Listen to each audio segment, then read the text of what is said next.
Many fair housing experts say Springfield is still divided by racial and socioeconomic lines. 22 News explains how advocates are hoping to educate tenants and renters about their rights. 45 years after the Fair Housing Act was put in place, civil rights advocates say parts of Western Massachusetts are still struggling to comply. Springfield itself is one of the most segregated cities in the country still.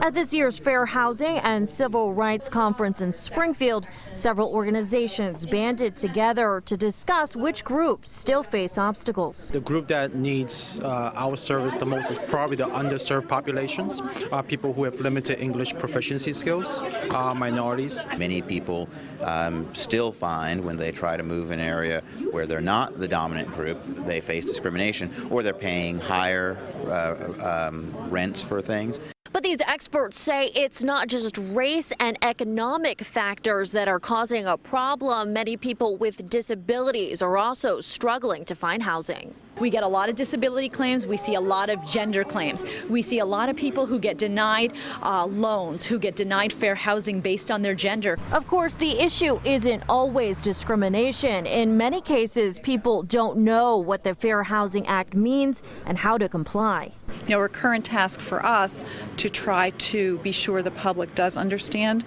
the right to be free of housing discrimination, how to spot housing discrimination, how to report it, because that's the only way we can really stop it.